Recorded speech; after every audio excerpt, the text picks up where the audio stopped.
Ceci est le podcast de Gang of Witches. Présenté par Sabrine Kasbaoui.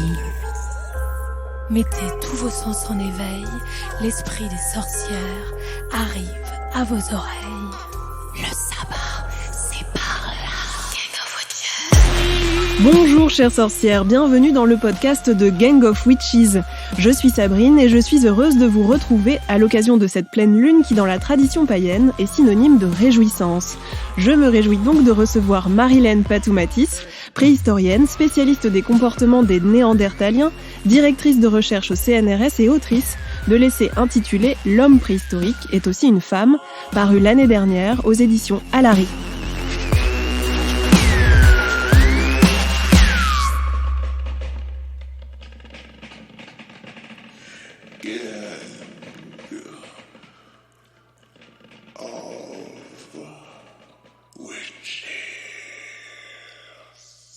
Bonjour et bienvenue Marilène. Bonjour Sabrine, ravie d'être ici pour deux raisons. Premièrement parce que je te rencontre, c'est un vrai plaisir, et aussi parce que je suis une sorcière. Bienvenue, on est ravis de pouvoir parler entre sorcières.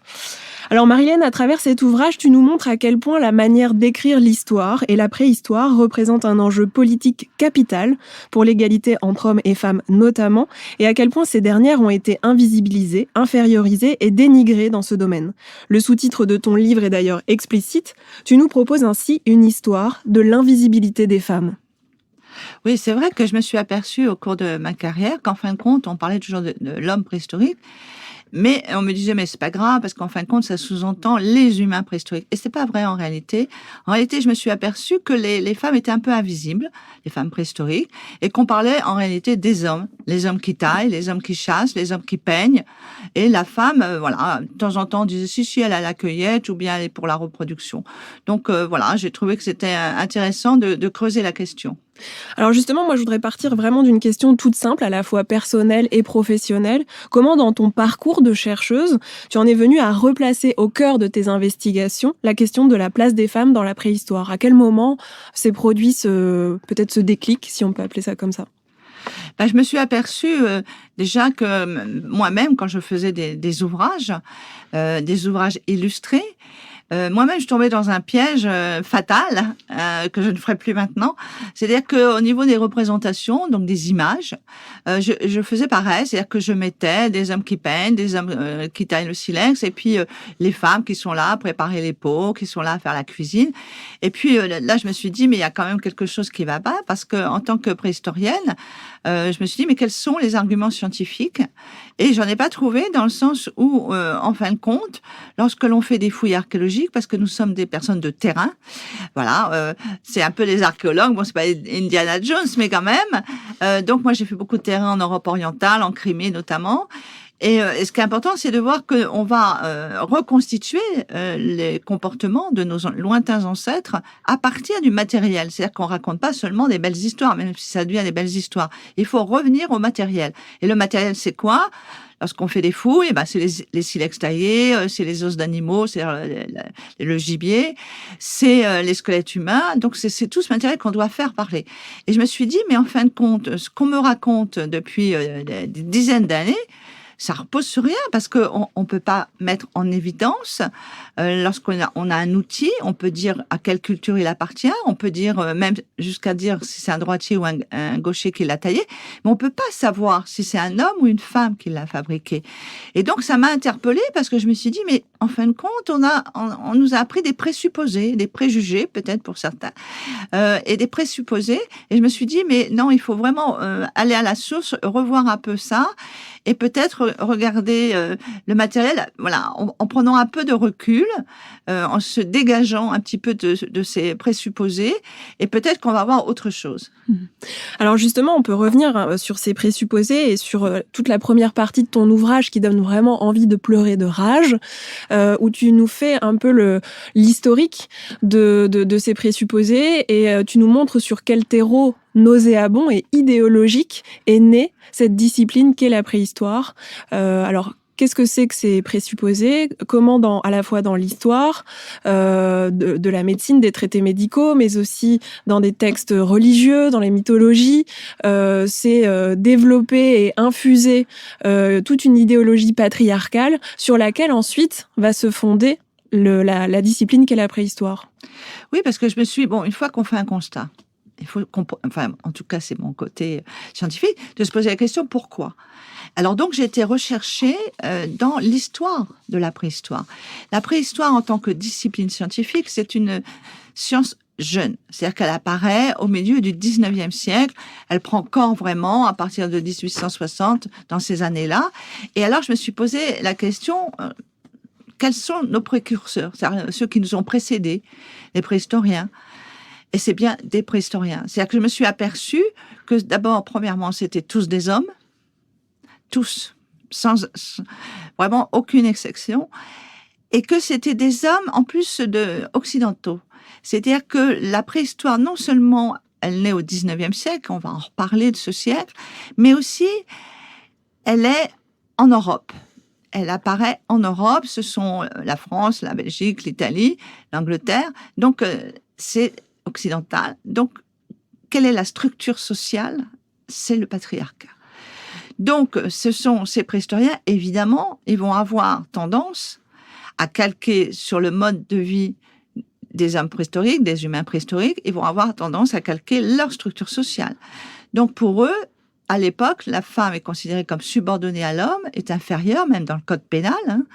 Donc, ils vont voir en la femme préhistorique une subordonnée à l'homme préhistorique. Donc, elle est là dans toutes les représentations qu'on a, les sculptures, les peintures, les premiers romans préhistoriques qui apparaissent dans les années 1880. On va avoir cette vision de la femme préhistorique qui est là, apeurée, sous la tutelle de son grand chasseur qui va la nourrir, qui va nourrir ses enfants. Elle est toujours représentée proche de la grotte, de l'habitat, du domus domestique. Et donc, on a vraiment un schéma qui va se reproduire, qui est un schéma en plus d'une vision de la famille patriarcale. On voit aussi que c'est une idéologie non seulement sexiste, misogyne, mais aussi raciste. Quel est le contexte à l'époque dans lequel naît la discipline qu'est la préhistoire? Alors, il faut savoir que le 19e siècle, il est encore très fortement marqué par les religions, et notamment en Occident par la religion chrétienne. Et c'est clair que lorsque l'on lit, et là j'ai relu tous ces textes, et notamment la Genèse, etc., la Bible, de constater qu'en fin de compte, la femme n'est jamais sujet, qu'elle est toujours, quand on parle d'elle, c'est toujours par rapport à l'homme, et que quelque part, Dieu s'adresse aux hommes. Donc, ça a été écrit par des hommes, pour des hommes. Et là, ils sont très marqués par ça, parce que la théorie de l'évolution, qui va être fondamentale pour nous en tant que préhistoriens, elle n'apparaît qu'en 1859. Et elle va avoir du mal au départ à s'imposer.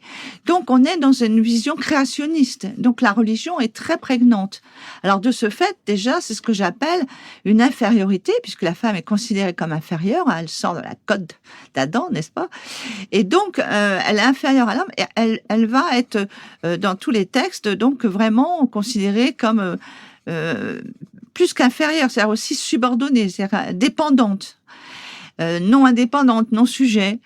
Et là, ça va être très fort. Et en plus, donc c'est par infériorité, par ordre divin, ce que j'appelle.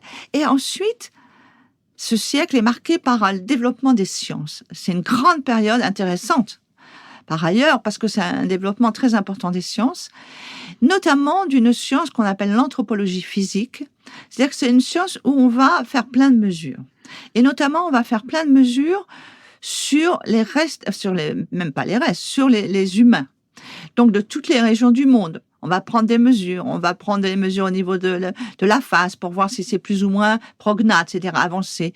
Et puis, quel va être le curseur pour non seulement classer ce qu'on va appeler à l'époque les races, ça va être les grands singes, les chimpanzés et les gorilles. Et plus les indices que l'on mesure se rapprochent des indices observés chez les grands singes, plus vous êtes inférieur. Donc, il va y avoir non seulement une classification, mais une hiérarchisation. Et dans cette hiérarchisation, on va voir très bien que non seulement, évidemment, il va y avoir les inférieurs des inférieurs, les pauvres Hottentots, aborigènes d'Australie, Indiens d'Amazonie, etc., tous ces peuples-là. Et après, on connaît très bien la race noire, la race jaune, la race blanche, parce que tout en haut de ces classifications, cette hiérarchisation, il y a évidemment le blanc, occidental en plus. Et lorsque j'ai travaillé sur ce sujet, je me suis aperçue qu'à chaque fois, il y avait plus inférieur que l'homme dans chacune des catégories, dans chacune des races, comme on disait à l'époque, il y avait la femme. Donc, c'était terrifiant. Pour moi, j'ai été saisie de constater qu'il y avait cette hiérarchisation même au sein de leurs fameuses races qui n'ont aucun sens biologique. Maintenant, on le sait très bien, ça ne veut rien dire. Et là, vraiment, j'ai été stupéfaite, quoi. Je me suis dit, mais c'est très, très lourd. Donc là, il va y avoir cette vision et cette emprise de l'anthropologie physique qui va jouer aussi sur la caractérisation des humains, donc des hommes et des femmes. Et on va rapprocher les femmes de la nature. Elle va être naturalisée quelque part. Et donc, c'est quelque chose qui est encore très marqué. On va la rapprocher du côté moins culturel. L'homme est beaucoup plus dans la culture, dans la créativité. Les femmes sont plus du côté nature. Elles sont vouées, et c'est vraiment leur destin. C'est écrit noir sur blanc. Je cite des passages comme quoi elle est inférieure, et non seulement, mais en plus, elle est vouée à la reproduction. C'est sa tâche primordiale, c'est la reproduction. Et ça va être très fort. Elle est très marquée aussi par son sexe.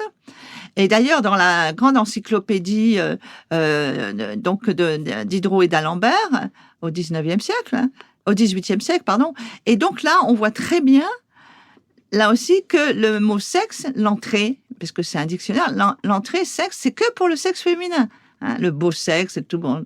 Et aussi parce que on va dire que les femmes sont vraiment très imprégnées de ce sexe, et va naître cette catégorie d'hystérique, par exemple, hein, qui vient d'utérus. Hein, c'est Hippocrate qui en a parlé le premier. Et donc voilà, alors on va faire une infériorisation de la femme par ordre nature. De nature. Biologiquement, elle est différente et elle est inférieure biologiquement. Elle a un plus petit cerveau, enfin on va avoir tout apparaître. Hein. Et donc ça va être, c'est à la fois la religion et le développement des sciences, notamment de l'anthropologie physique, qui vont se conjuguer et, à mon avis, fortement imprégner donc les préhistoriens de l'époque. Et cette idée de l'anthropologie physique dont on voit qu'elle est éminemment raciste, est-ce qu'on peut dire aussi qu'elle est développée dans un contexte colonialiste, où l'idée aussi c'est de montrer son emprise sur d'autres peuples et de les exploiter. Donc ça, on peut le rappeler aussi, quand même, c'est un contexte où les empires coloniaux se développent. Oui, Sabrine, tu as tout à fait raison. C'est très important parce que quand on commence à décréter sur des critères soi-disant scientifiques qu'un tel ou une telle est inférieur, évidemment, c'est plus facile de faire passer, de justifier l'esclavage, de justifier la colonisation, de justifier que la femme elle doit être subordonnée, c'est dans le code pénal. À l'époque, elle est mineure. Elle dépend de son père, ensuite de son mari et après de son fils si son mari meurt. Elle est dépendante. Elle peut pas gérer l'argent. Enfin, il y a beaucoup c'est écrit dans le noir sur blanc. Et donc, évidemment, c'est plus facile en disant mais c'est normal puisque c'est par nature vous êtes inférieur. Donc, et tout a fonctionné en ce sens. Que la colonisation, évidemment, a été justifiée parce qu'il fallait quand même, quelque part, on peut pas non plus exploiter en disant, bon, on va exploiter pour faire de l'argent, ce qui était le but. Mais en réalité, c'était aussi de justifier ça en disant, bah oui, mais ils sont quand même inférieurs, on va leur apporter aussi l'éducation, la culture, enfin, tout ce qu'on connaît. Donc, c'est vrai que ça m'avait frappé, et surtout, ça m'avait frappé que dans le même sac, si je puis me permettre l'expression, on mettait toutes les races dites inférieures, et puis on mettait les femmes aussi inférieures.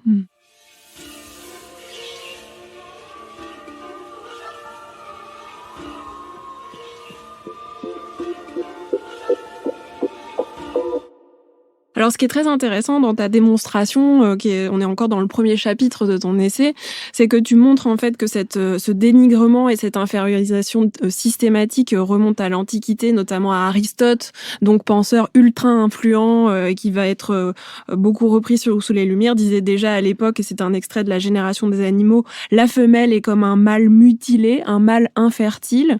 Tu rappelles aussi qu'au XVIe siècle, par exemple, on va jusqu'à poser la question de savoir si les femmes font bien partie du genre humain. Tu évoques aussi la misogynie des traités de théologie morale chrétienne des XIVe et XVe siècles qui vont conduire à la persécution des sorcières, faisant en Europe des milliers de victimes. Donc vraiment, on est là sur une histoire qui remonte à très loin et qui donc a biaisé énormément la discipline qu'est la préhistoire et qui va se développer donc ensuite au XIXe. Bien sûr, parce que ça remonte tellement à loin, c'est tellement... comment dire, c'est-à-dire qu'on se pose même pas la question, ça va de soi. Ça va de soi. C'est-à-dire qu'on va pas discuter. Il y en a quelques-uns il faut quand même rendre hommage. Il y en a quelques-uns qui vont s'élever contre ça. Bon, moi, j'ai une grande admiration pour Condorcet, par exemple, pour le Chevalier de la Barre, qui sont à la période révolutionnaire. Et donc, ils vont soutenir, par exemple, Olympe de Gouges, dans sa démarche pour faire les droits de la citoyenne. Et il y en a quand même, mais très peu. C'est vrai parce que ça paraît tellement... quand tous les savants, quand tous les religieux convergent vers la même chose, c'est-à-dire qu'il y a des races et qu'il y a inférieurs et que les femmes sont inférieures aux hommes, tout le monde, c'est comme ça. C'est la nature. Tu parles aussi d'un médecin, sénateur, fondateur de l'enseignement de la médecine, qui s'appelait Pierre Cabanis, qui a été très influent. Comment finalement aussi il a influé sur la discipline qu'est la préhistoire, et comment il a contribué aussi dans ses traités médicaux, dans sa manière d'enseigner la médecine, de faire diffuser cette idéologie plutôt patriarcale.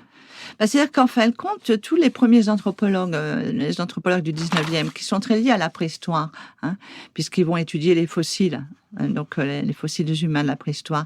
Et donc, ils sont imprégnés de cet enseignement. Voilà. C'est-à-dire qu'ils ont été écoutés des cours de Cabanis. Ils ont lu, s'ils étaient plus jeunes, ils ont lu les traités médicaux de Cabanis. C'est ça. C'est-à-dire que là, il faut bien voir que leur enseignement, c'est celui-là. C'est celui qui leur dit, il y a des inférieurs et il y a des supérieurs. Voilà. Et donc, ils vont être imprégnés au niveau, même ce que j'ose dire, scolaire, quoi. C'est-à-dire que, voilà. Et on voit la portée, on le sait même encore maintenant, la portée de l'éducation et de l'enseignement, donc, dans les idées qui sont développées. Alors, ce qui est intéressant, et on pourrait peut-être même citer justement ce que dit Cabanis, parce que pour voir un peu dans quel contexte baignent les premiers préhistoriens à l'époque. Alors, selon Pierre Cabanis, tu le cites dans ton livre, page 65, la femme en gros est faible, timide, dissimulée, mais aussi vive et changeante, et doit agir sur l'homme par la séduction de ses manières et par l'observation continuelle de tout ce qui peut flatter son cœur ou captiver son imagination. Il faut pour cela qu'elle sache se plier à ses goûts, céder sans contrainte même aux caprices du moment, car l'homme étant par nature fort, ce n'est que soumise qu'elle pourra avoir un appui, un défenseur. Oui, voilà. Et des extraits comme ça, on peut en citer plusieurs. Et c'est vrai que ça va forcément marquer. Ça va tellement marquer que dès le XVIIIe siècle, on va débattre, est-ce qu'il faut éduquer les femmes ? Voilà. Et c'est évident qu'au niveau du développement des capacités intellectuelles à réfléchir, si vous n'avez pas été éduqué, c'est-à-dire que si vous n'avez pas eu la chance de pouvoir suivre des cursus donc d'enseignement, vous allez évidemment être inférieur, entre guillemets, bien sûr s'entend, donc à ceux qui ont été éduqués. Et c'est pour ça que tout le 19e siècle va être aussi une bataille très très forte pour l'éducation des femmes. Mais à un moment donné, on va faire rentrer petit à petit donc les femmes dans l'école, mais les enseignements ne vont pas être tout à fait les mêmes. Et donc, on va avoir des enseignements, mais même jusqu'au XXe siècle, on va avoir des enseignements typiquement féminins, c'est-à-dire qui vont être enseignés qu'aux filles, notamment à savoir gérer une maison, à savoir coudre, à savoir cuisiner, voilà. Donc là aussi, forcément, tout c'est biaisé au départ. Donc c'est un siècle qui est particulier, ce 19, parce que il va enraciner, parce que bien sûr, je parle des périodes antérieures où il y a eu des périodes plus intéressantes pour les femmes d'ailleurs que bien d'autres périodes plus récentes. Mais eux, ils vont vraiment imprégner parce que c'est un siècle que j'appelle scientifique. C'est-à-dire que, vous savez, c'est la raison, ça va être développé avec le XVIIIe siècle, c'est le siècle de la raison. C'est pour ça que petit à petit, les théories du créationnisme, du déluge et tout vont petit à petit être corrodées. Et là, on reste quand même dans quelque chose qui est beaucoup plus difficile à briser, parce que c'est scientifique. Mais si, ce sont les mesures qui le montrent, ce sont les études qui le montrent, les études médicales qui le montrent. Donc là, ça va être beaucoup plus difficile et ça va imprégner toute la société puisqu'elle va favoriser justement l'exploitation, quelle qu'elle soit, de peuples ou des femmes, parce que c'est justifié. Et tu montres aussi très bien que ces premières théories scientifiques autour de la place des femmes dans la préhistoire ou au contraire de l'invisibilité des femmes dans la préhistoire vont aussi participer de diffuser une image fantasmée, biaisée à travers des productions littéraires et artistiques où notamment on voit que se diffuse complètement la culture du viol. C'est-à-dire qu'avec on représente les femmes traînées par les cheveux, des rapts de femmes. On voit aussi se multiplier des théories selon laquelle les femmes étaient peut-être monnaie d'échange entre les groupes, les différents groupes préhistoriques, sans prendre en considération le fait qu'elles pouvaient tout à fait choisir leur partenaire et pas seulement être objectifiées. En quoi finalement, à travers toute cette production littéraire et artistique, on voit que le biais continue et participe de propager cette culture du viol dont, aujourd'hui encore, la société est encore marquée par ça. Mais oui, c'est-à-dire que si la préhistoire, par exemple, c'est quelque chose qui est intéressant comme à étudier en tant qu'objet, c'est qu'en fin de compte, ça donne libre cours à l'imaginaire. C'est-à-dire que c'est une des sciences qui est vraiment où tout le monde peut raconter, fantasmer. On a même mis des dinosaures avec les hommes, ce qui est impensable, ça n'existait pas. Il n'y a pas les humains et les hommes, les dinosaures en même temps. Mais ça donne, voilà. Alors donc, on est parti dans une espèce de truc de vision romanesque, plus ou moins. Et comme là aussi, les sculpteurs, les peintres, après les romans, les écrivains qui vont écrire les romans préhistoriques sont tous des hommes. Donc là, ils vont y aller. Et alors, c'est la guerre du feu, quoi. C'est-à-dire qu'en fin de compte, ils vont montrer une préhistoire imaginaire, violente, les hommes qui vont se battre contre des animaux très, très féroces, le tigre à dents de sabre, etc. Et qui vont dominer, qui sont des grands chasseurs, qui vont être les héros. À chaque fois, c'est les héros. Il va falloir attendre les années 80 pour voir une femme héroïne d'un roman préhistorique. Donc, je parle là du XXe siècle, pas du XVIIIe ni du XIXe. Et donc ça, c'est intéressant de voir que c'est très tardif qu'on va transformer les héros en héroïnes. Et donc là, on a cette image. Et ça, c'est très important parce que c'est ce que j'appelle la double construction. Il y a une construction scientifique et en même temps une construction à partir du romanesque, à partir des livres, à partir de l'art, donc de l'imaginaire. Et là, les deux vont se combiner. Et surtout, au 19e, il n'y a pas beaucoup de gens qui savent lire, écrire et tout. Donc, il y a beaucoup de magazines illustrés, par exemple. Et il y a beaucoup d'images. Et l'image est très importante. Et tout ça va donc rentrer, ce que j'appelle dans le populaire. Et c'est pour ça que encore maintenant, on a fait le test. Il y a encore des gens qui, voilà, on parle de préhistoire, ils voient, comme tu l'as dit, Sabrine, ils voient la femme préhistorique tirée par les cheveux. Bon, voilà, puis l'homme avec sa peau de bête et sa massue, enfin bon, des clichés complètement faux, vraiment faux, quoi. Mais ça perdure parce que c'est rentré dans l'imaginaire. Ça devient des fictions. On a fait des fictions. Et donc, les deux combinés, c'est difficile à casser. C'est difficile parce que c'est rentré partout. C'est pas seulement dans le domaine des scientifiques ou des savants.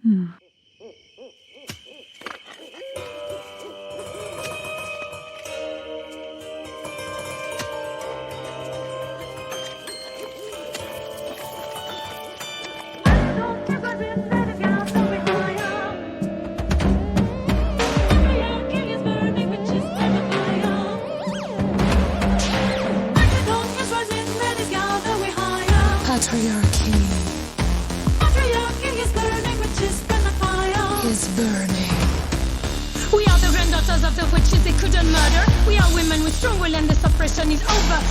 equal rights, education for our sisters. We want equal pay, every woman to empower.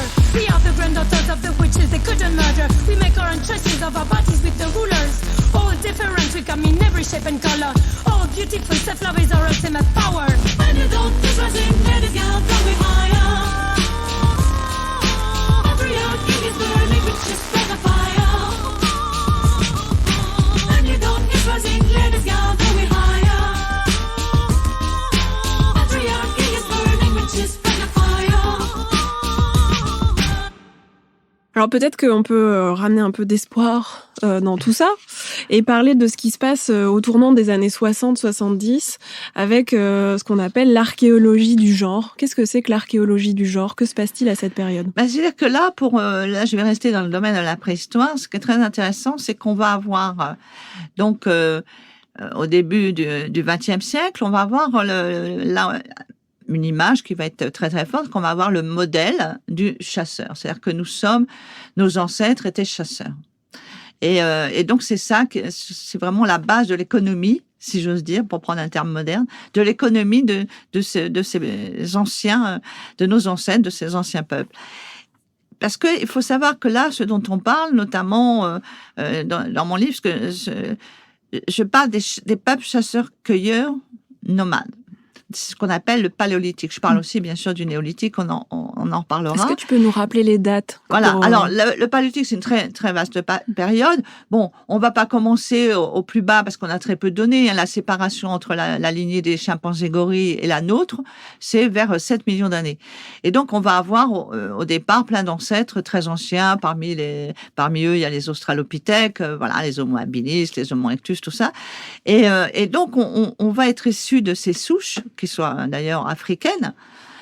Et à partir de là, si vous voulez, on va avoir à un moment donné l'apparition des outils taillés vers 3 millions d'années. Et là, on peut commencer à parler vraiment de comportement, puisqu'on a les outils, on a des restes de campement.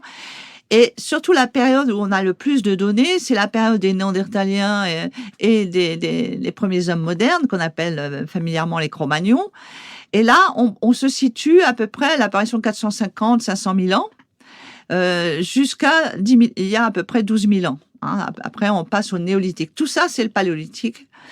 Et là, pendant le paléolithique, l'économie, c'est une économie de prédation, c'est-à-dire que nous sommes des chasseurs-cueilleurs nomades. Et ça, c'est très, très important. Et après, on va passer au néolithique, on sera des éleveurs et des agriculteurs. On sera sédentaire d'abord et après agriculteurs et éleveurs. Donc là, on est dans ce type de société. Donc le modèle pour ces périodes anciennes de notre ancêtre, quelque part, c'est le modèle du chasseur. Comme si l'économie, à cette époque-là, reposait essentiellement donc sur l'homme, puisque évidemment, on va jamais imaginer que ce soit des femmes qui chassent, ce sont des hommes. Donc ce modèle va être, dans les années 70, donc au XXe siècle, va être remis en cause par des anthropologues américaines qui vont secouer le cocotier en disant, mais attendez, c'est ce qu'on va appeler, c'est elles qui vont être au démarrage de cette archéologie du genre, elles vont dire non, ce modèle, pourquoi vous avez choisi ce modèle? On peut très bien envisager un autre modèle, c'est un modèle de la femme cueilleuse. Et donc tout est parti de là, c'est-à-dire c'est une réflexion qui resitue les femmes préhistoriques à leur juste place en disant, mais attendez, dans l'économie, elles avaient un rôle très important, surtout dans plein de régions où il y avait beaucoup de possibilités d'avoir du végétal, donc de vraiment avoir un rendement important au niveau des protéines à partir du végétal. Et donc, elles vont un peu remettre tout ça en question. En même temps, il va y avoir aussi une grosse réflexion dans les années 80 sur la place des divinités féminines, puisqu'on va trouver beaucoup de statuettes qui sont des statuettes féminines. Elles vont même développer ce qu'on appelle la déesse mère, le culte de la déesse mère. Donc, elles vont un peu chambouler tout ça et remettre les femmes préhistoriques un petit peu en situation d'avoir fait évoluer la société. Donc, mais c'est surtout les anthropologues américains. Et je dois dire que jusqu'à maintenant, il y a très peu de pénétration de cette archéologie du genre en préhistoire, je parle, hein, pour ces périodes un peu lointaines, que ça soit paléolithique ou le néolithique. Il y a juste, depuis 2010, quelques travaux, mais sinon, ça restait vraiment américain. Et donc, ça, c'était intéressant de voir, parce que là, c'est un changement de perspective. C'est-à-dire qu'on ne raisonne pas toujours en ne voyant que ce qu'ont pu faire les hommes, l'apport des hommes, mais aussi l'apport des femmes. Alors, on peut discuter, parce que moi, c'est ce que je rediscute. Est-ce que c'est vraiment la cueillette uniquement, voilà. Mais en tout cas, ça bouleverse quand même. Ça a beaucoup modifié, enfin, ça aurait dû modifier plus peut-être en Europe, le regard qu'on porte sur ces périodes anciennes, et notamment la place de la femme. Est-ce qu'on peut renommer peut-être une ou deux de ces chercheuses américaines pour leur redonner justement une place visible dans l'histoire de la préhistoire? Par exemple, on peut parler de Janet Spector ou Joanne Gero. Elles sont américaines. Qu'est-ce qu'elles dénonçaient exactement, ces femmes? C'était comme vraiment remis en cause le modèle du chasseur. Okay. Voilà, dans l'économie. Et puis aussi, dans la discipline en elle-même, j'ai cru comprendre qu'elle dénonçait aussi la rareté des archéologues femmes sur le terrain, plutôt cantonnées à l'inverse à travailler dans les labos. Elle rejetait aussi l'image virile de l'archéologue et l'orientation des recherches vers des activités supposées valorisantes attribuées aux hommes. Enfin, elles ont aussi fait bouger finalement la manière de travailler au sein même de la discipline, si j'ai bien compris. C'est ça, c'est-à-dire que ça, c'est ce dont on vient de parler, c'était le premier volet. Le deuxième volet de l'archéologie du genre, c'est qu'elle remet en cause aussi le système, même au niveau de l'enseignement. Et elle partait d'un constat, et c'est vrai, puisque les premières préhistoriennes sont surtout à partir de 1950. Donc, c'est extrêmement récent, et il y en a très peu. Et après, on va être plus nombreuses. Et donc, elle montrait ça. Et leur travail aussi, c'était de montrer que ces préhistoriennes, en fin de compte, travaillaient beaucoup en laboratoire. Elles étudiaient beaucoup les pollens, par exemple, donc le végétal. Aussi, l'archéologiste, enfin, l'étude des animaux, des restes d'animaux et tout, donc du gibier de ces chasseurs préhistoriques. Et donc, elles étaient, en laboratoire plus que sur le terrain. Il y en avait quelques-unes, mais pas beaucoup. Et c'est vrai que ça a été important. Le côté viril, elle dénonce le côté viril de cette profession qu'est l'archéologie. Et aussi cet esprit de donner dans l'activité d'achéologue, parce qu'elle parle beaucoup des archéologues surtout, le côté de la domination là aussi des professeurs qui sont des professeurs masculins. Il faut vraiment attendre, je vous dis, les années 60 pour avoir des professeurs d'université, notamment en Angleterre. Donc c'est vraiment quelque chose de tardif, et c'est ça aussi qu'elle remet en cause, parce qu'elles sont que dans les années 70. Donc et là, elle voit que ça fait à peine, même pas 20 ans qu'il y a des femmes dans ce métier.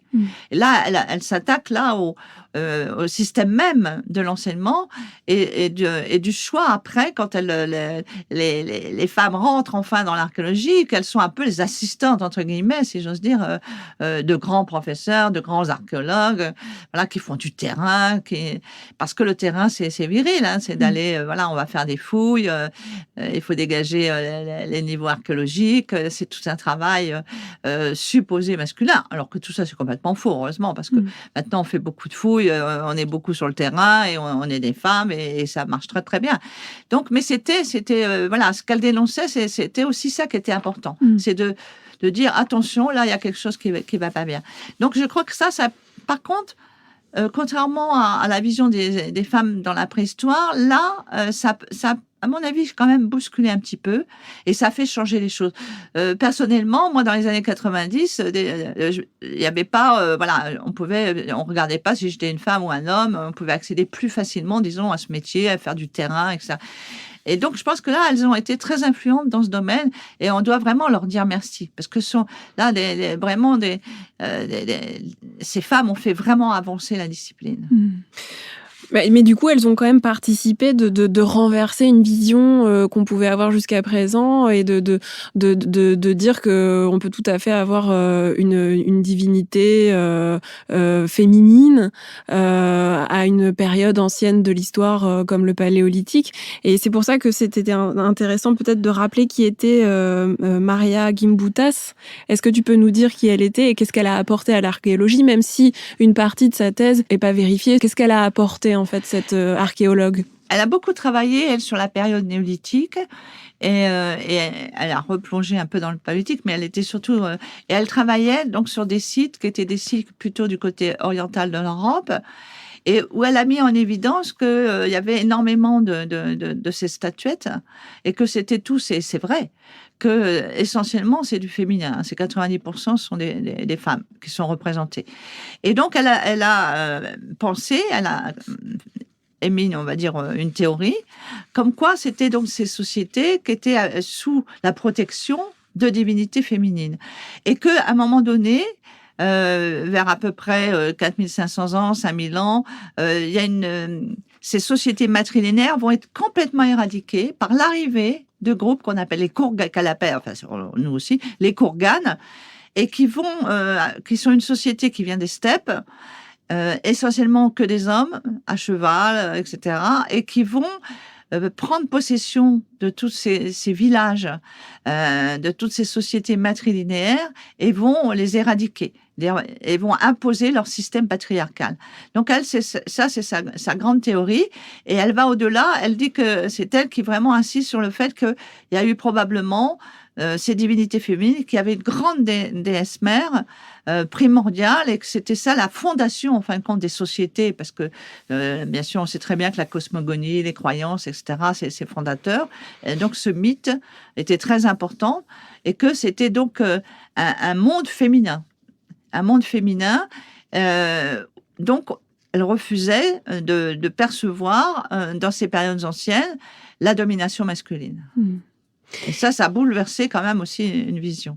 Et comment ont été reçues ces recherches à l'époque? Est-ce qu'elles ont été dénigrées, invisibilisées, parce qu'on était incapable d'envisager cette possibilité, cette hypothèse d'une divinité primordiale féminine dans un contexte qui encore dans les années 70 reste patriarcal? Enfin... Bien sûr, et ça a été très critiqué. Merlin Stone, elle a été plus loin. Elle a dit quand Dieu était une femme. Alors là, évidemment, ça fait beaucoup de schtroumpfs. C'est important parce que la déesse mère, c'est pas anodin. La déesse mère, c'est quoi? C'est comme le dieu. Puisque c'est au-dessus, donc et c'est plus un dieu masculin. Voilà, on n'est pas avec Zeus ou le dieu de la religion chrétienne. Donc là, elle envisage comme un dieu féminin, donc une déesse, mais qui est l'équivalent de. Alors évidemment, ça c'est très fort, et c'est en ça que ça bouscule beaucoup les idées, parce que ça c'était inacceptable, mais même au XXe siècle, c'était impensable d'imaginer un dieu féminin, et alors si on le met noir en plus, alors là, c'est la fin de tout. Donc voilà, et c'était tellement encore fort qu'elle a eu beaucoup de mal, qu'elle a été énormément critiquée. Et donc, on n'a pas retenu son hypothèse, qui est une hypothèse intéressante. Je ne vois pas pourquoi, dans certaines sociétés, il n'y aurait pas eu des sociétés avec des divinités féminines. On verra qu'elles ont duré, puisque même dans les périodes antiques, il y a plein de déesses. Donc, c'est quelque chose qui, moi, je vois pas en quoi ça pouvait choquer. Mais je crois que ce qui a choqué, c'est la déesse mère. C'est le fait de penser qu'il y avait au-dessus de tout ça un Dieu, et que ce Dieu n'était pas masculin. Et je crois que ça a beaucoup bouleversé. Et sinon, pour le modèle de la cueilleuse, ça a été rejeté. Ils disaient, oui, mais on n'a pas la preuve que c'était important, parce que il faut rappeler que en Europe, il y avait à ces périodes-là, donc vers 450 000 ans jusqu'à il y a 12 000 ans, c'était les glaciations et les interglaciations. Et en Europe, c'est vrai que l'apport au niveau de la nourriture, l'apport la plus riche en protéines, c'est l'apport animal. Donc c'est l'animal qui est un peu au centre de la vie de ces sociétés. Ce sont des gros mangeurs de viande. J'avais écrit un livre sur ça. Donc, ils consomment beaucoup de viande et un peu moins de végétaux parce que les végétaux très riches en protéines, ils ne sont pas là quasiment. Enfin, il y en a, mais ils sont quand même moins abondants que dans des régions plus au sud, plus méridionales, où le végétal peut être très riche, notamment les céréales. Et donc là, c'était important là aussi de voir que ce rejet s'appuyait un petit peu sur ça en disant oui, mais là, on voit pas trop l'apport du végétal dans l'économie, c'est plutôt l'animal, tout ça. Bon. Mais aussi parce qu'il y avait ces préjugés et ces présupposés. C'était très difficile d'admettre que cette activité au niveau de l'économie soit primordiale, soit plus importante que la chasse. Donc, et malheureusement, ça a été laissé de côté et c'est repris maintenant, mais ça a été laissé de côté parce que, faute de preuves, mais je crois que c'était une erreur. Je pense qu'il faut repenser ça parce qu'on s'aperçoit que maintenant, avec les nouvelles méthodes d'analyse archéologique, on s'aperçoit que le végétal était un peu plus important qu'on le pensait. Maintenant, on fait des analyses au niveau du tartre dentaire, par exemple, et on a fait plein sur les Néandertaliens qui montrent qu'il y avait une consommation de graminées sauvages, par exemple, et que non seulement ils en mangeaient, mais ils en mangeaient pas mal. Donc, d'un seul coup, voilà, on revoit un petit peu ça. Donc, c'est intéressant. C'est intéressant de voir que ce rejet n'était peut-être pas forcément fondé. En tout cas, je reviens sur ça, ça me paraît très important, dans toutes les sociétés. Voilà. Il faut arrêter là aussi. Je pense qu'il y avait des sociétés où c'était vraiment essentiellement basé sur l'animal, et puis des sociétés où il y avait aussi une part importante du végétal. Donc, peut-être que les structures étaient différentes. Alors, je voudrais juste en profiter pour rappeler que Merlin Stone, c'est une historienne de l'art américaine qui est l'autrice de Quand Dieu était une femme, un essai publié en 1976. C'est bien voilà. ça? Voilà. Elle n'était pas archéologue. Non, elle n'était pas archéologue, mais elle s'intéressait énormément à l'archéologie. Elle avait lu justement, elle lisait l'archéologie du genre, tous les articles qui paraissaient, les livres.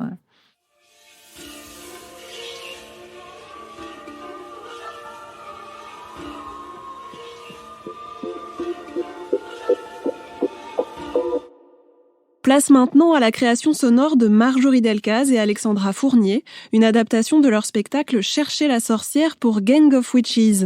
Pour cette édition, vous nous présentez les extraits d'un ouvrage majeur intitulé Caliban et la sorcière, femmes, corps et accumulation primitive, signé Silvia Federici, une universitaire enseignante et militante italienne. Pour accompagner ces mots, vous avez choisi un chant breton des sœurs Goadec, art, sorcéresse. C'est à vous.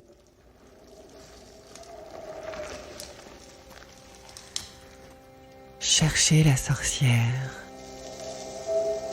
Une lecture d'Alexandra Fournier, mise en onde par Marjorie Delcaz pour Gang of Witches.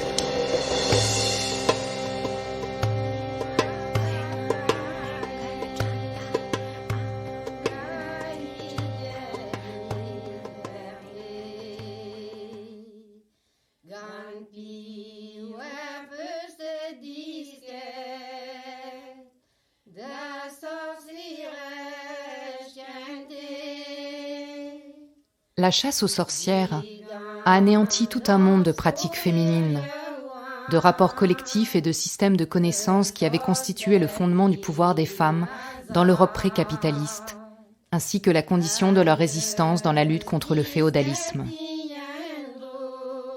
Si on regarde le contexte dans lequel la chasse aux sorcières s'est déroulée, le genre et l'origine de classe des accusés, ainsi que les effets de la persécution, on est amené à conclure que la chasse aux sorcières en Europe était une attaque contre la résistance des femmes à la progression des rapports capitalistes, contre le pouvoir dont elles disposaient en vertu de leur sexualité, de leur contrôle de la reproduction et de leur aptitude à soigner.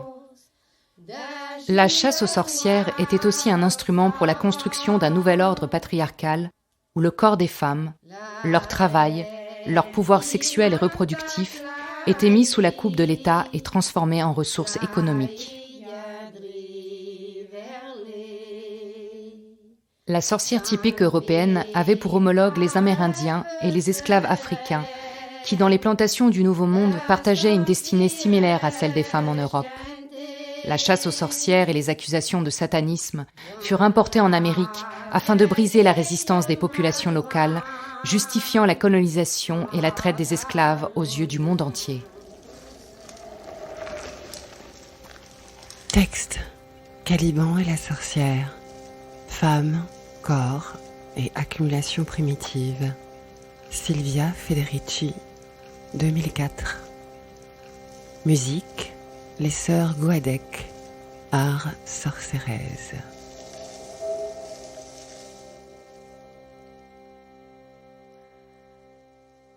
Alors justement, on peut peut-être revenir sur aujourd'hui les méthodes qui nous permettent justement de continuer de déconstruire en fait ces idées peut-être biaisées qu'on a eues sur la place des femmes, préhistoriques dans les sociétés à l'époque, à la fois paléolithique et néolithique.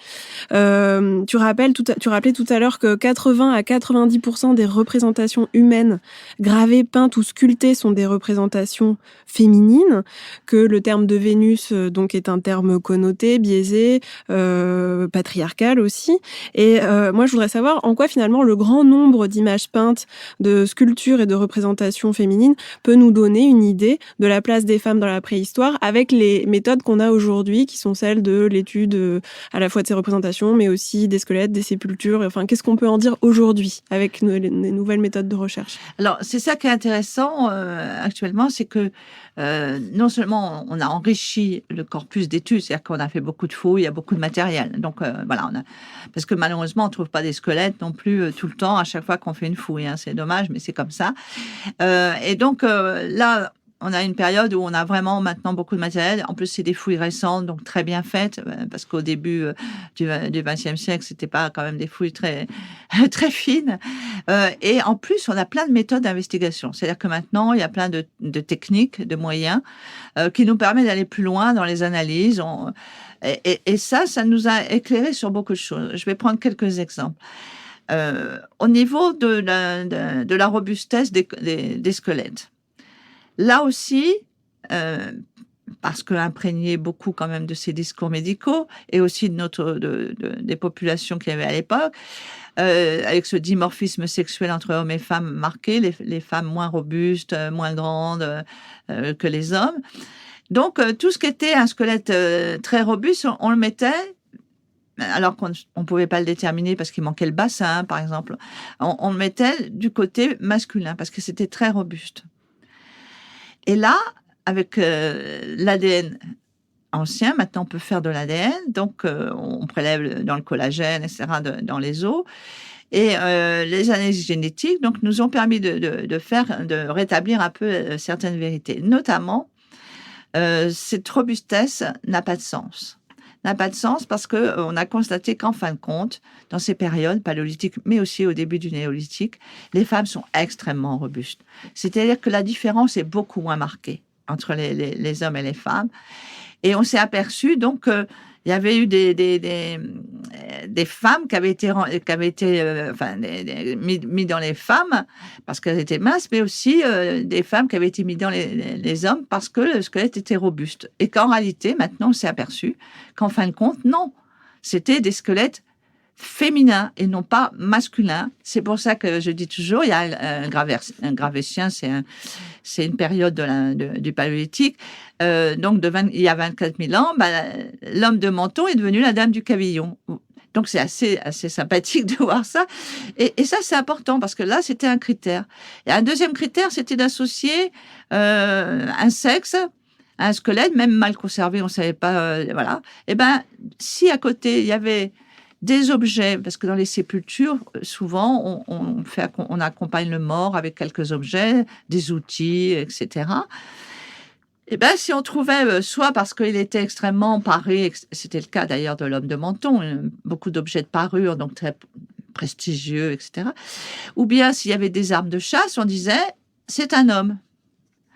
Et là, il y a eu plein d'exemples, surtout d'ailleurs dans les périodes un peu plus récentes, qui ont montré, non. Il y a des femmes au Pérou il y a 9000 ans qui étaient avec des armes de chasse, voilà, et donc elles chassaient. Et ça, voilà. Et alors que si on n'avait pas les moyens de savoir si c'est vraiment des femmes, on aurait dit, il y a des armes de chasse à côté d'elle, à côté des squelettes, donc c'est forcément un homme.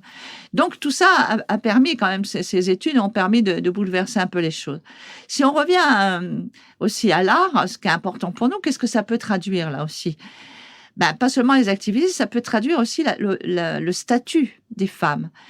Si vous avez un monde où, dans tout ce qui est lié aux croyances, aux mythes, à la cosmogonie, c'est du féminin, ça veut dire qu'à l'époque, dans ces sociétés-là, en tout cas certaines d'entre elles, les femmes avaient une position équilibrée avec les hommes. Je ne dis pas supérieure, parce qu'on ne peut pas le savoir, mais en tout cas qui était très importante, puisque c'est ça qu'on représente. On ne représente pas des hommes, on a quelques phallus qui se promènent, mais on en a très peu de silhouettes masculines, donc c'est vraiment... Donc ça veut dire que la femme, à l'époque, elle a un rôle important, elle a un statut important. Donc ça aussi, c'est une donnée pour nous qui est révélatrice.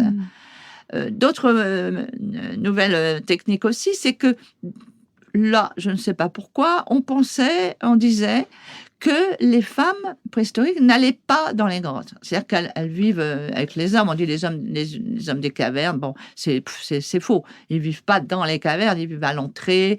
Ils vivent, d'ailleurs, ils ont des campements de plein air aussi, avec des tentes et tout.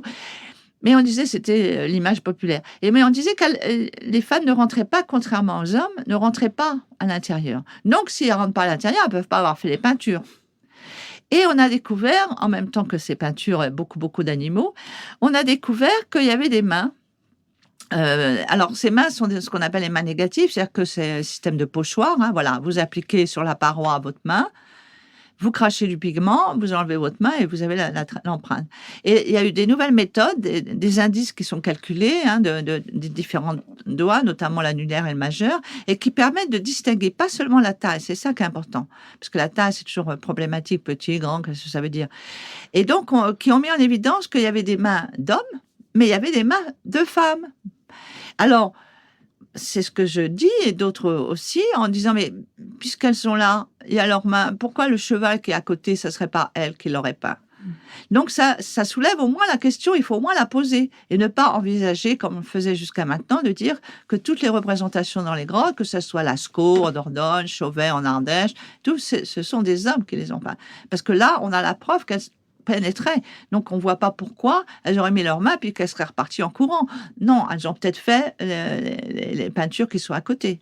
Oui, c'est ça. Donc, il faut envisager et ramener dans les hypothèses scientifiques donc il y avait des femmes artistes dès le paléolithique et le néolithique, des femmes chamanes aussi, je pense que tu l'évoques dans ton livre, et que les modèles aussi pouvaient tout à fait être noirs, parce qu'il ne faut pas oublier non plus ce biais raciste qui perdure, et donc pouvoir créer toutes les hypothèses possibles, en fait.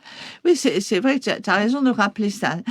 Moi qui ai beaucoup travaillé sur les Néandertaliens, j'étais toujours amusée parce que je voyais dans les représentations, dans les films, les documentaires et tout, on représentait toujours les Néandertaliens basanés, foncés, le teint foncé.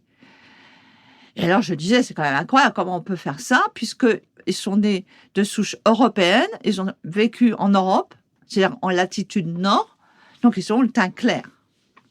Oui, mais on ne sait pas. Mais si, enfin, je veux dire, ça, c'est la biologie, c'est la mélaline, etc. Je ne vais pas détailler. Et en plus, maintenant, avec l'ADN, on a montré qu'ils avaient le teint clair, les Néandertaliens. Et à côté de ça, on faisait toujours les premiers hommes modernes, donc les Cro-Magnons qui arrivent en Europe, parce que l'Europe va être peuplée, les Néandertaliens sont présents dans toute l'Europe, et vers à peu près 45 000 ans, des sapiens vont arriver du Proche-Orient notamment. Et donc ils arrivent, et là dans les représentations, ils étaient blancs comme neige, alors qu'ils viennent du Proche-Orient. Donc on voit bien là aussi le fait de vouloir éclaircir la peau de ces arrivants. Donc on peut très bien envisager des sociétés, là je parle pour nos ancêtres directs, les Homo sapiens, puisque nous sommes des Homo sapiens, nos ancêtres directs, qu'ils étaient basanés. Et donc dans ces sociétés-là, là aussi, pourquoi pas envisager, au lieu de voir des caucasiens, comme on dit, si on prend la détermination américaine, partout. Donc non, il y avait sûrement d'autres types, plus sémites par exemple, ou plus basanés. Et donc ça fait partie, c'est ce que j'appelle ces présupposés, préjugés, même, pour certains, ce sont des préjugés. Et on peut tout à fait envisager qu'il y avait quelque chose de beaucoup plus diversifié et qu'il y avait, en fin de compte, des mélanges, comme dans beaucoup de sociétés, voilà, et que c'était pas forcément des blancs. Et même moi, je pense le contraire, puisque les premiers qui arrivent, voilà, ils sont même après, parce qu'il faut envisager la deuxième vague qui est importante, c'est aussi l'arrivée de ces peuples agriculteurs et éleveurs qui viennent du croissant fertile, hein, donc là aussi, Proche-Orient, Moyen-Orient, et donc la Turquie, notamment l'Anatolie, et donc ils vont arriver, c'est pareil. Ils sont pas un teint très clair. Parce qu'ils sont dans les latitudes plus au sud, donc il faut absolument une peau un peu plus foncée parce qu'il y a beaucoup plus de soleil, etc. Donc, quand ils arrivent, c'est pareil. Ils arrivent, et ils vont se mélanger. Donc, c'est pour ça que c'est toujours très compliqué parce que malheureusement, il n'y a plus de la science. À un moment donné, c'est l'idéologie qui prend le pas. Et pour des raisons qui m'échappent, on veut absolument toujours calquer ces modèles sur ces sociétés-là. Et tout à l'heure, on parlait des précurseurs, mais même tout le XXe siècle, pourquoi on a encore gardé, même maintenant, même les jeunes collègues et tout, enfin, qui envisagent les activités, continuent à dire oui, mais quand même, la femme, c'est plus la cueillette, parce qu'ils vont s'appuyer sur les peuples chasseurs-cueilleurs qui restent, il n'y a plus des masses, hein, ou sur des études ethnographiques des derniers peuples chasseurs-cueilleurs. Et ils vont constater que chez ces peuples-là, il y a une répartition sexuée des tâches et que, en majorité, pas dans toutes, là aussi pas dans toutes, mais bon, ils schématisent, les femmes sont plutôt liées à l'activité de la cueillette. Mais là aussi, je dis que c'est très dangereux. C'est un biais. C'est un biais parce que un biais méthodologique, puisqu'en fin de compte, c'est considéré que ces peuples sont des humains préhistoriques, fossiles. Alors que comme nous, il faut relire Race et Histoire de Lévi-Strauss, comme nous, ils ont une histoire. Comme nous, ils ont 20 000 ans d'histoire. Donc, pourquoi voulez envisager comme seule possibilité que ces peuples reflètent les peuples préhistoriques? Pas du tout. Ils ont évolué, ils ont vu des migrations, ils ont croisé d'autres peuples, ils ont vu d'autres systèmes économiques, ils ont vu d'autres systèmes sociaux. Donc, je pense que c'est très dangereux. Et pour moi, je dis qu'il faut reculer, changer de perspective. Il faut arrêter d'être narcissique, de vouloir absolument que ces sociétés correspondent à nos sociétés. En plus, c'est très européocentré, parce que la préhistoire a très longtemps été européocentrée. Donc, il faut se dégager de ça et peut-être envisager que maintenant, ces sociétés, pour la plupart, sont peut-être avec vraiment une division sexuée du travail, mais que ce n'était pas le cas pendant la préhistoire. Pourquoi voulez-vous qu'ils n'aient pas évolué, qu'ils n'aient pas changé? Et donc, je crois qu'il faut vraiment repenser et ouvrir le champ des possibles et les perspectives, justement, que, si c'est pas ça, essayons de trouver des moyens de mettre en évidence les activités pour voir si elles sont genrées ou pas genrées.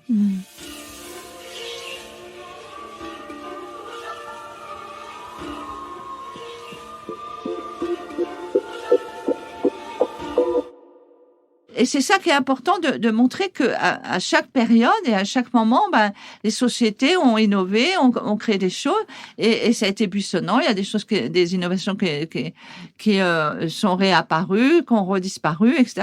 Donc c'est beaucoup moins linéaire aussi. Donc il n'y a pas. Pourquoi je dis tout ça? C'est très important parce que derrière tout ça, ça veut dire quoi? Ça veut dire qu'il y a des inférieurs et des supérieurs. Voilà. Et souvent, malheureusement, et moi je lutte beaucoup pour pour la sauvegarde vraiment de ces peuples dits autochtones qui ont toute une culture et qui disparaissent groupe après groupe. Tous les jours en ce moment, là, ne parlons pas de l'Amazonie, pour moi ça me glace le sang ce qui se passe au Brésil. Tout ça, c'est des savoirs qui se perdent. C'est des savoirs, c'est des connaissances qui se perdent. Et je pense que c'est quelque chose d'extrêmement grave parce que justement, c'est la diversité qui fait la richesse de l'humanité. Et ça me paraît extrêmement important. Et à ces périodes-là aussi, il y avait déjà une grande diversité des sociétés. Et ce qui est important de voir, c'est qu'il n'y a pas il faut, pour moi en tout cas, je les vois comme différentes, point. Donc, elles sont ni inférieures, ni supérieures. Je pense qu'il y a quelque chose qui vraiment a créé des malheurs incommensurables. C'est la hiérarchisation. Ce sont les gens qui ont fait des inférieurs et des supérieurs. Que ça soit au niveau des sociétés, quand on se glorifie maintenant de ne pas être une société préhistorique, moi je souris. Et je pense que ça c'est dramatique et c'est ça qu'il faut casser. Et justement, au niveau, si on revient aux hommes et aux femmes, c'est pareil. Je veux dire, il n'y a pas d'inférieur et de supérieur. C'est pas lié il n'y a pas un sexe faible et un sexe dominant. Donc, je pense qu'il faut vraiment modifier notre regard. Alors, pour revenir au temps plus ancien, qu'est-ce qu'on peut dire de ce qui s'est passé au néolithique ? Pourquoi il y a à partir de là plus d'inégalités qui semblent apparaître ? Et ça, j'ai l'impression que, si j'ai bien compris, grâce à ton ouvrage, que pour le coup, c'est démontré. Au paléolithique, on était dans des sociétés peut-être plus égalitaires et qu'ensuite, au néolithique, on passe à des sociétés un peu plus déséquilibrées. Oui, alors moi, pour ces sociétés du paléolithique, je me méfie toujours de ce terme égalitaire. Ah. Et j'emploie plus de équilibré. Okay. Voilà. Et je pense que c'est important. Les mots ont un sens. Je voudrais pas jouer les Camus, mais et donc et c'est plus équilibré. Ça paraît peut-être plus équilibré, pas partout. Sûrement, il y avait peut-être des sociétés moins équilibrées, mais dans certaines peut-être plus équilibrées. Et ce on voit au néolithique, pas tellement au début. Le néolithique il va commencer il y a à peu près 12 000, 13 000 ans. Et en Europe, les éleveurs et les agriculteurs vont arriver à peu près il y a 6 000 ans. Et là, on voit autre chose. C'est-à-dire qu'on voit déjà quelque chose qui va être très fort, c'est que l'agriculture va être quand même très important dans l'économie. L'élevage aussi, mais surtout au départ, l'agriculture. Et là, on a des preuves archéologiques que les femmes sont très liées à cette agriculture. On a découvert des squelettes où il y a des marques de traumatisme, c'est-à-dire que des petites lésions sur les os qui montrent qu'il y a une activité répétée, et notamment dans l'agriculture, que ce soit du labourage jusqu'à broyer les grains. Et ça, sur les squelettes féminins, c'est très marqué. Donc, elles sont très liées. Même certains auteurs pensent peut-être que c'est elles, mais ça, c'est parce qu'on revient à la cueilleuse, pensent peut-être que c'est elles qui ont inventé l'agriculture. Elles ramenaient les végétaux à leur campement, et puis elles ont aperçu que ça germait, parce qu'il y en a des graines qui tombaient, ça germait. Bon, à un moment donné, peut-être. Bon, mais ça, c'est lié à la cueillette, donc il faut voir. Mais en tout cas, ce qui est important, c'est qu'elles sont très, très dominantes dans ça. Et à un moment donné, l'élevage va devenir plus important. Et là, on va voir quelque chose qui se met en place, qu'il y a une masculinisation, on va dire, de la société. Ce qu'on voit apparaître au néolithique, c'est qu'il va y avoir, contrairement aux peuples chasseurs-cueilleurs qui sont nomades, on va avoir l'installation de biens, c'est-à-dire que de plus de production que ce qu'on a besoin pour vivre. C'est-à-dire que chez nous, je me mets dans les paléolithiques. Au paléolithique, on voit pas de stockage massif, c'est des petits stockages de rien pour l'hiver, etc. Alors que là, on va voir apparaître les silos, on va voir apparaître donc du stockage de nourriture. Il va y avoir donc les premiers biens. L'accumulation des biens. Et là on sent que ça va créer vraiment un changement très important, parce qu'en même temps, on s'aperçoit qu'on a une société qui devient moins équilibrée, plus inégalitaire, on va dire. Parce que là, on va voir apparaître, donc, dans les représentations, sur les parois, des peintures rupestres, des grandes figures, et des autres plus petites. On va voir apparaître aussi la caste des guerriers, la caste des élites et la caste des esclaves. On a des esclaves il y a 4500 ans qu'on a mis en évidence, donc qui sont sûrement des prisonniers de guerre. Donc, il va y avoir l'apparition d'une autre structure sociale qui va favoriser donc ce côté aussi de défense de biens. C'est-à-dire que on voit les palissades, les fossés qui vont commencer à entourer les villages, alors qu'avant, il n'y en avait pas. Tout ça, à partir de 5000 ans, on voit très bien. Donc, il va y avoir cette notion de propriété probablement qui va apparaître. On voit des tombes riches, des tombes pauvres. Il y a toujours des femmes aussi riches dans les tombes riches. Il n'y a pas que des hommes, mais on voit apparaître vraiment un changement radical de la société. Et en même temps, on s'aperçoit que va se mettre en place justement probablement le patriarcat.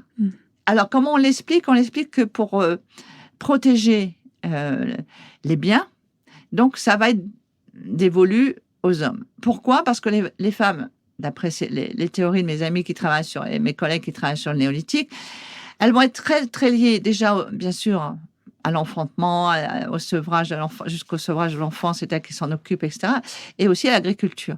Donc, en fin de compte, les hommes, ils sont plus tellement chasseurs, ils chassent encore un peu, mais c'est quand même plus beaucoup.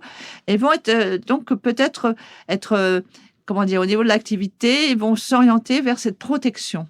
Donc, de devenir des guerriers. Hein. Ils vont protéger les biens. Et probablement ce côté masculin, donc qui va se développer avec probablement la robustesse qui va se développer aussi. Le côté force, le côté viril, tout ça se met en place et on le voit bien apparaître dans ces sépultures, notamment. Et ce qui est intéressant aussi, c'est de voir que probablement la conscience des hommes de participer à la reproduction des enfants est très forte là, puisque là, ils sont avec des animaux domestiques. Donc, qu'est-ce qu'ils vont voir? Ils vont voir qu'en fin de compte, dans un enclos, vous avez un petit cochon rose féminin, et puis un petit cochon noir masculin, et puis d'un seul coup, vous avez des noirs et roses. Je veux dire, pour eux, ça va être évident. Alors que quand vous êtes une société au paléolithique, vous êtes chasseurs-cueilleurs, les animaux sauvages, vous voyez la période du rude du cerf, par exemple, en automne, et puis vous voyez les faons qui apparaissent au mois de juin, mais vous voyez pas ce qui se passe, vraiment. Alors là, on pense que ça a été important. Et la deuxième chose aussi, dans les hypothèses, c'est que si vous avez conscience que vous participez, il y a des biens et tout à transmettre. Parce qu'on va avoir la propriété privée, donc se développer, donc des biens. Et pour les transmettre, il faut être sûr que vous transmettez bien à votre descendance. Et donc, certains vont jusqu'à dire que c'est à ce moment-là que va y avoir l'emprise des hommes sur le corps des femmes. Parce que justement, ils veulent être sûrs, parce qu'eux, ils sont jamais sûrs. La femme en est toujours sûre, mais eux, ils sont jamais sûrs. L'emprise, donc, des hommes sur le corps des femmes, notamment pour la reproduction, notamment pour léguer les biens. Mais du coup, moi, j'aimerais comprendre aussi, parce que cette idée de robustesse et de l'attribution au masculin du rôle de défenseur des biens, est-ce que c'est pas encore finalement une image biaisée, puisqu'on a pu voir qu'il y avait des femmes guerrières qui, ça a été démontré notamment avec l'étude des squelettes, enfin, si je dis pas de bêtises. Donc, est-ce que à cette époque, des femmes pouvaient aussi participer à la protection des biens accumulés et du coup, est-ce que cette hypothèse n'est pas encore un biais patriarcal supplémentaire? C'est-à-dire que c'est là la grande difficulté. C'est-à-dire que comment mettre en évidence au niveau scientifique, archéologique, des choses qui sont des structures sociales, des choses qui sont... quand là, vous êtes dans un monde, le néolithique, il n'y a pas encore l'écrit. Donc, il y a des difficultés pour le montrer. Et c'est vrai que... c'est en regardant les changements, on voit après, surtout à partir de 4000 ans, que justement l'alimentation des femmes, c'est peut-être plus tout à fait la même chose, qu'il y a beaucoup plus de violence aussi, et qu'on a là beaucoup de transformations profondes de cette société. Et la facilité, quelque part, c'est de mettre dans ces moments, alors on ne sait pas le dater précisément, mais dans cette période d'hyper-changement de ce patriarcat. En plus, les populations, c'est la deuxième vague de néolithisation, sont peut-être là aussi, arrivent peut-être avec des structures, comme avait montré Gebuntas, par exemple, pour le côté oriental de l'Europe, des sociétés qui sont plus masculines, parce qu'essentiellement composées d'hommes, de cavaliers, de guerriers, qui vont imposer, qui vont saccager, ou qui vont ça a été démontré, prendre les femmes, violer, et donc imposer aussi, par la force, eux, un système patriarcal. Mais c'est vrai qu'on ne peut pas faire fi de ce changement très important. Après, les modalités, d'après plusieurs, et c'est vrai que tu as raison, Sabrine, on a très bien montré qu'il y avait cette histoire de dire que les femmes ne sont pas des guerrières, c'était faux, parce que la société des Celtes, c'est des guerrières. Enfin, il y avait pas que des guerrières, mais des guerrières. Mais d'ailleurs, chez la société celte, c'était surtout les femmes qui n'avaient pas d'enfants. qui étaient des guerrières. La société scythe, alors là, c'est évident, il y a plein de guerrières. Là, en ce moment, j'ai des collègues ukrainiens qui ont fouillé des tombes scythes, on en trouve plein. Est-ce que d'ailleurs, la société scythe, c'est elle dont on dit qu'elle pourrait être... Les Amazones. Les Amazones. C'est ça, c'est peut-être que justement les fameuses Amazones dans les textes antiques sont peut-être justement des femmes scythes. Enfin, les peuples scythes. Donc, et on voit très bien, et puis même au cours de l'histoire, il y a eu toujours des femmes, on les a gommées, mais elles ont existé, qui étaient des chefs de guerre. Les Vikings, c'est pareil, il y a des femmes chefs de guerre. Ce qui est intéressant, par exemple, c'est quand même l'histoire de la tombe de Birka, donc, qui se trouve en Suède, dans une petite île, l'île de Birka, où on a trouvé, en 1886, on a trouvé une tombe. Le squelette n'était pas très bien conservé, mais était accompagné de deux chevaux sacrifiés, des armes et un jeu de stratégie guerrière. Et évidemment, à l'époque, on a dit c'est le grand chef viking. C'est devenu même l'archétype, l'archétype du viking viril, le grand chef viking. Et en fin de compte, on a fait de l'ADN, c'est une femme. Donc, c'est vrai que tout ça montre que c'était possible. Mais il faut bien voir que, à un moment donné, c'est clair, malheureusement, que le patriarcat va s'imposer. C'est clair. Donc, il faut retrouver la source, et c'est là la difficulté, c'est d'essayer de retrouver cette source du patriarcat. Mais forcément, puisqu'il est tellement dominant maintenant et un peu partout, il s'enracine quelque part. Il s'enracine quelque part, mais je voudrais quand même faire une petite nuance, c'est que je pense que c'est pas dans toutes les sociétés. Et c'est ça qui est important. Et que même encore, il n'y a pas si longtemps, il y avait encore des sociétés matrilinéaires. Même en Asie, les Nas seraient peut-être même des sociétés matriarcales, donc on va même loin. Donc, mais en tout cas, c'est quelque part, ça prend racine quelque part. Et peut-être que cette activité qui a été dévolue majoritairement aux hommes a fait qu'ils se sont développés plutôt vers ce côté guerrier, protecteur des biens après des personnes. Donc, quelque part, c'est sûr que c'est dans ces périodes-là, puisque on voit que c'est très bien installé déjà dans la période antique. Chez les Grecs et les Romains, alors là, c'est le patriarcat. Donc, forcément, que ça vienne avant, quelque part. Et certains le situent dans cette période, donc il y a 4500 ans, 5000 ans, voilà, avec le développement de l'élevage et la protection des biens. Donc, je crois que c'est une hypothèse qui, pour l'instant, en tout cas, est assez intéressante. C'est là le rôle capital de l'écriture de l'histoire et de comment les historiennes vont prendre la plume pour remettre dans la lumière toutes ces femmes oubliées. Et Bien pas sûr. que. En fin de compte, dans chaque discipline, dans chaque domaine, il faut voir, remettre les oubliés de l'histoire. Et là, on parlait des femmes, mais évidemment que les oubliés de l'histoire, on peut parler du colonialisme, on peut parler des grandes figures qui se sont rebellées contre ça, qui ont lutté, et aussi même revenir avant. Je crois qu'il faut faire un vrai travail et aider l'école, parce que c'est à l'école, sur enseigner cette diversité et cette non-hiérarchisation. Il n'y a pas d'inférieur. Et je crois que, je reviens sur ça me paraît essentiel. Parce que tout découle de là. Tout. Vraiment, c'est là où il faut la lutte la plus forte doit être contre ça. Il faut arrêter ça. Il faut arrêter cette façon de penser. Merci Marie-Hélène. Merci Sabrine. Juste un dernier truc, pour toi une sorcière, qu'est-ce que ça représente ?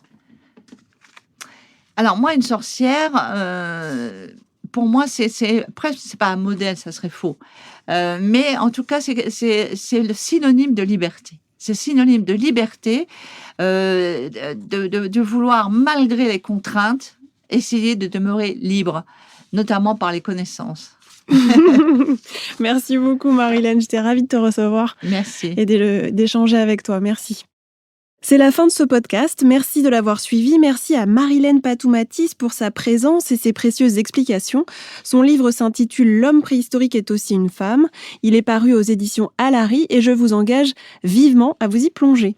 Enfin, je vous rappelle que vous pouvez écouter dans leur intégralité les titres qui composent la bande-son de ce podcast sur notre site gangofwitches.com et qui sont extraits de l'album de Paola Yvelin et Sophie Roch, Patriarchy is Burning. Merci de votre écoute, chères sorcières, et rendez-vous à la prochaine pleine lune. C'était le podcast de Gang of Witches, présenté par Sabrine Kasbaoui. On vous dit à la prochaine pleine lune. D'ici là, prenez soin de vous.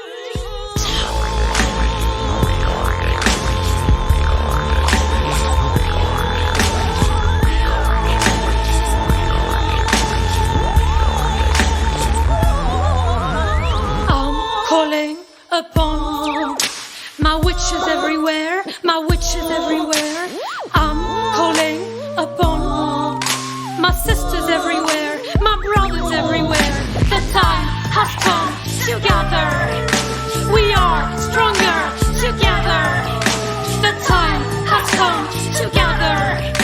We are stronger together.